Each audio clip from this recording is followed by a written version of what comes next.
দুনিয়ার ভিতর যদি কেউ যদি চিন্তা করে এই দুনিয়ার ভিতর চেষ্ট একজন যুবক হব, সে যেন যুবক মোহাম্মদকে ফলো করে। দুনিয়ার ভিতর কোন যুবক যদি চিন্তা করে এই দুনিয়ার ভিতর শ্রেষ্ঠ একজন পিতা হব, সে যেন পিতা মোহাম্মদকে ফলো করে। দুনিয়ার ভিতর কোন যুবক যদি চিন্তা করে আমি এই দুনিয়ার ভিতর শ্রেষ্ঠ একজন দাদা হব, সে যেন দাদা মোহাম্মদকে ফলো করে। দুনিয়ার ভিতর কোন যুবক যদি চিন্তা করে আমি এই দুনিয়ার ভিতর শ্রেষ্ঠ একজন দাদা হব, সে যেন দাদা মোহাম্মদকে ফলো করে।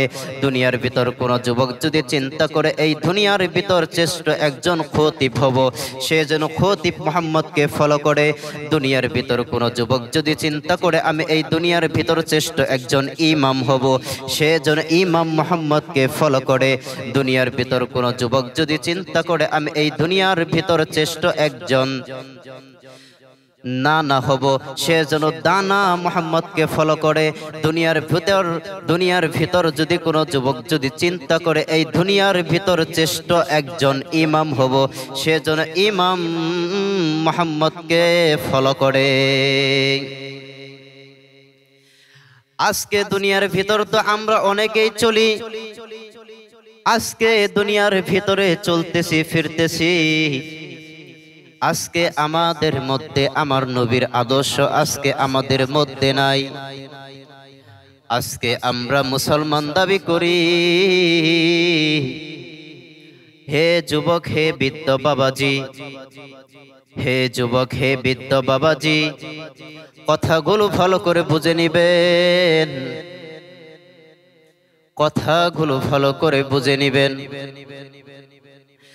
আজকে দুনিয়ার ভিতর তোমাকে আল্লাহ এত সুন্দর করে সৃষ্টি করছে, এত সুন্দর করে, এত মহব্বত করে, এত ভালোবেসে তোমাকে আল্লাহ সৃষ্টি করছে। আজকে তুমি আল্লাহকে ভুলে যাচ্ছ, আজকে তুমি আবার নবীকেই ভুলে যাচ্ছ, আজকে আবার নবীর আদর্শকে তুমি ভুলে যাচ্ছ। এ যুবক, তুমি একবার চিন্তা করে দেখো না রে যুবক। ও যুবক, তুমি একবার চিন্তা করে দেখো না রে যুবক। দুনিয়ার ভিতরে আমিও এসেছি, তুমিও এসেছো।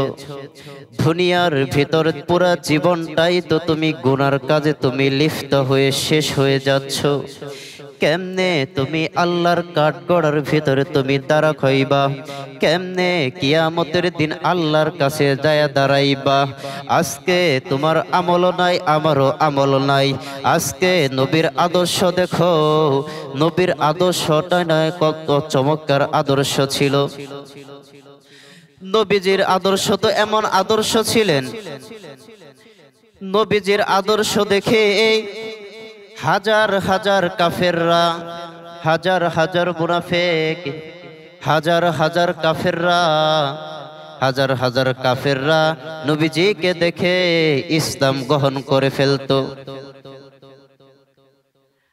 আমার নবীর আদর্শ দেখে হাজার হাজার কাফেররা তো ইসলাম গ্রহণ করত। আবার যদি ইসলামের বিরুদ্ধে ইসলামকে নিয়ে যদি কেউ কটূক্তি করত, আমার নবীজি তার চেহারা মুবারক রাগে রাগান্বিত হয়ে যেত। বিশ্বনবী হযরত মুহাম্মদ সাল্লাল্লাহু আলাইহি ওয়াসাল্লাম, বিশ্বনবী হযরত মুহাম্মদ সাল্লাল্লাহু আলাইহি ওয়াসাল্লাম হাদিসের মধ্যে বলে দিয়েছেন, তোমার জীবনটাকে এত সুন্দর করে সাজাও, তোমার জীবনটাকে এত মজবুত করে সাজাও, তোমার ঈমানটাকে তুমি এত মজবুত করো যেন কিয়ামতের ময়দানের ভিতর যেন আল্লাহর কাঠগড়ার ভিতরে তুমি দাঁড়ানো হতে পারো, তুমি দাঁড়াইতে পারো। আজকে আমার নবীর আদর্শ আজকে আমাদের মধ্যে নাই। আজকে আমরা মুসলমান দাবি করি। হে যুবক ভাই, হে আমার বৃদ্ধ বাবারা, হে আমার যুবক ভাইরা, আজকে অধিকাংশ ঘরের ভিতরে দেখা যায়, অধিকাংশ সময়ের মধ্যেই দেখা যায়, অধিকাংশ অধিকাংশ সমাজের মধ্যে বসবাস করতে গেলেই বোঝা যায় এবং কি জানা যায়, শোনা যায়, ঘরের ভিতরে অশান্তি। এ বৃদ্ধ বাবা, হে আমার যুবক ভাই, আজকে তোমার অশান্তিটা কই থেকে আসছে? আজকে তোমার অশান্তিটা তোমার কই থেকে আসছে? একবার তুমি চিন্তা করে দেখো, তোমার বিবেকটাকে তুমি একবার খাটিয়ে দেখো, তোমার বিবেকটাকে তুমি একবার খাটিয়ে দেখো, একবার চিন্তা করে দেখো, একবার চিন্তা করে দেখো। আজকে তোমার সংসারের ভিতর অশান্তি, আজকে তুমি নবীর আদর্শ নিয়ে চলো, নবীর আখলাক নিয়ে চলো, নবী যেভাবে চলছে তুমি ওইভাবে চলার চেষ্টা করো। দেখো তোমার সংসারের ভিতর বরকত হয়ে যাবে, তোমার পরিবারের ভিতর তোমার বরকত হয়ে যাবে। তুমি একবার তুমি চিন্তা করে দেখো, আজকে তুমি দুনিয়ার কাজ করতেছো, তুমি দুনিয়ার কাজ করতেছো, তোমার সংসারের ভিতর বরকত হচ্ছে না। দেখো কই থেকে তোমার বরকত হচ্ছে না। তুমি নবী যেভাবে চলছে তুমি ওইভাবে চলার চেষ্টা করো। হযরতে আয়েশা রাদিয়াল্লাহু তাআলা আনহা খানা যখন খাইতেন, খানা খাওয়ার পর যখন হাড্ডিগুলো থাকতেন, ওই হাড্ডিগুলো বিশ্বনবী হযরত মুহাম্মদ সাল্লাল্লাহু আলাইহি ওয়াসাল্লাম, ওই হাড্ডির ভিতর গোশত ছিল না, শুধু হাড্ডি ছিল। সেই হাড্ডিগুলো নবীজি কামড়িয়ে খেতেন, নবীজি কামড়িয়ে খেতেন। এটা ছিল আমার নবীজির আদর্শ। আজকে আমাদের মধ্যে নবীদের আদর্শ আজকে আমাদের মধ্যে নাই। এটা ছিল নবীর আদর্শ, এটা ছিল নবীজির সুন্নত। আজকে আমাদের মধ্যে সুন্নত জিনিসটা নাই। আজকে তোমার স্ত্রীকে যখন তুমি ঘরের ভিতরে যাও, তোমার স্ত্রীকে তুমি সালাম দিয়ে প্রবেশ করো, তোমার স্ত্রীকে সালাম দাও। সালাম জিনিসটাই তো হচ্ছে শান্তি বর্ষিত হোক। আজকে তোমার স্ত্রীকে তুমি সালাম দাও না, তুমি শান্তি কই থেকে পাবা? তোমার স্ত্রীকে সালাম দাও, তোমার স্ত্রীকে সালাম দাও, তোমার সংসারে শান্তি আসবে, বরকত আসবে। আজকে আমরা শান্তির জন্য খুঁজি, আজকে আমরা শান্তির জন্য যাই আমাদের পীর বাবাদের কাছে, আজকে আমাদের শান্তির জন্য আমরা একটা তাবিজের জন্য যাই পীরের কাছে। এ যুবক ভাই, তুমি একবার চিন্তা করে দেখো, তোমার স্ত্রীকে তুমি সালাম দাও, তোমার স্ত্রীদের সাথে তুমি খারাপ আচরণ করিও না। আমার নবী কেমন আচরণ করতেন, আমার নবী কেমন ভাবে চলতেন, আমার নবী স্ত্রীদেরকে সালাম দিতেন। বিশ্বনবী হযরত মুহাম্মদ সাল্লাল্লাহু আলাইহি ওয়াসাল্লাম একবার দেখলেন হযরতে আয়েশা রাদিয়াল্লাহু তাআলা আনহা, নবীজি যখন বাড়িতে আসেন, নবীজি বাড়িতে আসার আগেই হযরতে আয়েশা সালাম দিয়ে ফেলাইছে, সালাম দিয়ে ফেলাইছে। নবীজি চিন্তা করতেছে, আজকে তো আমি সালাম দিতে পারলাম না, আজকে তো আমি সালাম দিতে পারলাম না, আজকে তো আয়েশা সালাম দিয়ে ফেলাইলো, তার মানে আয়েশার আজকে নেকি বেশি হয়ে গেল। তখন চিন্তা করে নবীজি তাড়াতাড়ি করে হাতটা বাড়িয়ে দিছে হাত মুসাফা করার জন্য। দেখেন আমার নবীজির আদর্শ কেমন ছিলেন। আজকে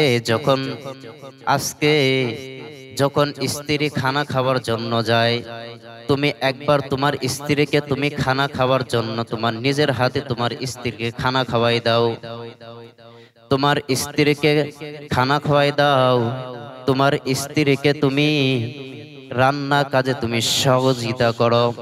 হে যুবক ভাই, তুমি একবার চিন্তা করে দেখো, এত শীতের ভিতর, এত ঠান্ডার মধ্যে, এত শীতের ভিতর, এত ঠান্ডার ভিতর যখন আমার জন্য বিবি যখন রান্না করে, দেখো আমার জন্য তোমার জন্য যখন বিবি রান্না করার জন্য যায়, কত টানা কষ্ট হয়, তুমি তাকে যায় একটু সাহায্য করো, তুমি তোমার স্ত্রীকে সাহায্য করো। এটা হচ্ছে আমার নবীর আদর্শ ছিলেন, এটা আমার নবীর সুন্নত ছিলেন। আজকে আমরা সুন্নত থেকে দূরে সরে যাইতেছি, আজকে নবীর সুন্নত থেকে আমরা দূরে সরে যাইতেছি, সুন্নতকে সুন্নতই মনে করছি না। বিশ্বনবী হযরত মুহাম্মদ সাল্লাল্লাহু আলাইহি ওয়াসাল্লাম এক হাদিসের মধ্যে বলছেন, হে দুনিয়ার মানুষ, তোমাদের স্ত্রীর সাথে নরম ভদ্র ভাবে তুমি কথা বলো, তোমাদের স্ত্রীদের সাথে তুমি খারাপ আচরণ করিও না। জীবনের ভুলগুলো ক্ষমা করে দাও, আমি পাপী গুনাহগার, তুমি দয়াময়, আমি পাপী গুনাহগার, তুমি দয়াময়। জীবনের ভুলগুলো ক্ষমা করে দাও, আমি পাপী গুনাহগার, তুমি দয়াময়। এ জীবনে কত গুনাহ করেছি আমি জানাও জানা, এ জীবনে কত গুনাহ করেছি আমি জানাও জানা। তুমি যদি করো ক্ষমা, তুমি যদি করো ক্ষমা, ও গো দয়াময়, আমি পাপী গুনাহগার, তুমি দয়াময়, আমি পাপী গুনাহগার, তুমি দয়াময়। মুহতারাম হাজিরিন, এই কারণেই হাদিসের মধ্যে এসেছে, প্রত্যেকটা জিনিসের মধ্যে নবীর আদর্শ আছে। নবীর আদর্শ চলো, দেখো তোমার জীবনটাকে পরিবর্তন করতে পারবা। নবীর আদর্শ নিয়ে চলার চেষ্টা করো। বিশ্বনবী হযরত মুহাম্মদ সাল্লাল্লাহু আলাইহি ওয়াসাল্লাম সাহাবীদেরকে ডাক দিয়ে বললেন, হে সাহাবী, দেখো অমুক জায়গায় একটা লোক দাঁড়িয়ে আছে, জিজ্ঞাসা করে আসো ওই জায়গার মধ্যে কি জন্য দাঁড়িয়ে আছে। ওই যুবকটাই বলতেছে, হে আমি এই জায়গার ভিতর দাঁড়িয়ে আছি, আমার অভাব দূর হচ্ছে না, আমার অভাব দূর হচ্ছে না। জি বলতেছে, যাও যাও যাও, তোমাকে আমি এমন দুইটা কাজ দিয়ে ফেললাম, এমন দুইটা তোমাকে কাজ দিব, ওই দুইটা তুমি কাজটা মেনে নিবা। দুনিয়ার ভিতর তো আল্লাহ আমাদেরকে এত মহব্বত করে সৃষ্টি করছে। এ যুবক ভাই, তোমাকে আমাকে আল্লাহ এত মহব্বত করে সৃষ্টি করছে, আজকে আমরা মা বাবাকে ভুলে যাচ্ছি, আমার বাবাকে ভুলে যাচ্ছি। এ যুবক, তুমি একবার চিন্তা করে দেখো, তোমার বাবা তোমার জন্য কত কষ্টই না করেছে। এ বৃদ্ধ বাবা, হে আমার যুবক ভাই, কথাগুলো ভালো করে বুঝে নাও, কথাগুলো ভালো করে বুঝে নাও রে যুবক। তুমি আজকে বড় হইছো, তুমি যখন ছোট্ট ছিলা, তোমার বাবাকে তুমি শত শতবার তুমি প্রশ্ন করতেছিলা, ও বাবা এই জিনিসটা কি, ওই জিনিসটা কি, ওই জিনিসটা কি। এইভাবে দিন গেতে তুমি শত শত তুমি তোমার বাবাকে প্রশ্ন করতা, তোমার বাবা কখনোই শত শতবার তোমার বাবাকে প্রশ্ন করতা, তোমার বাবা কখনোই বিরক্ত হয় নাই। হে যুবক, তোমার বাবা আজকে বৃদ্ধ হয়েছে, তোমার বাবা আজকে বৃদ্ধ হয়ে গেছে। আজকে তোমার বাবা যদি এক থেকে দুইবার যদি তোমাকে প্রশ্ন করে তুমি বিরক্ত মনে করো, তুমি তো এক সময় ছোট ছিলা, একবার চিন্তা করে দেখো তোমার জন্য তোমার বাবা কত কষ্ট করত, তোমার জন্য তোমার বাবা কতটা কষ্ট করছে, তোমার জন্য তোমার বাবা নিজে না খাইয়া তোমার জন্য খানা রাখছে। হে যুবক ভাই, তোমার বাবাকে ভুলো না, তোমার মা বাবাকে ভুলো না। আমি মাঝে মাঝে আমি বয়ানের ভিতর একটা কথাই বলি, হে যুবক ভাই, তোমাকে এত সুন্দর করছে, তোমাকে এত সুন্দর করে লালন পালন করে, তোমাকে এত মহব্বত করে ভালোবেসে তোমাকে তোমার বাপ মা এত স্বপ্ন করে তোমাকে মানুষ করছে। তোমার বাবা তোমাকে মানুষ করছে, তোমাকে বিদেশে পাঠানোর জন্য তোমার বাবা কত কষ্ট করছে। তোমার বাবার যতটুক বিটা ছিল ওই বিটাটুকু তোমার বাবা বিক্রি করে তোমাকে বিদেশের জন্য টাকা নিছে। তোমার মায়ের গয়না ছিল, স্বর্ণ ছিল, ওই স্বর্ণ বিক্রি করে তোমাকে প্রবাসীর মধ্যে তোমাকে পাঠাইছে। এ প্রবাসীর যুবক, আজকে তুমি অনেক টাকার মালিক হচ্ছ, আজকে তুমি অনেক টাকার মালিক হচ্ছ, অনেক কোটি কোটি টাকা তুমি ইনকাম করছো। একবার চিন্তা করে দেখো, তোমার ইনকামের প্রথম উদ্যোগদাতা তোমার কে ছিল? তোমার ইনকামের উদ্যোগদাতা কে ছিল? তোমার ইনকামের রাস্তা তো তোমার কে কইরা দিয়েছে? আজকে হাজার হাজার টাকা তুমি ইনকাম করছো, তোমার বাবাকে তোমার খোঁজ নাও না। তুমি এত টাকা ইনকাম করছো, তোমার মা বাবাকে তুমি কোনো টাকা পয়সা কোনো কিচ্ছু দাও না।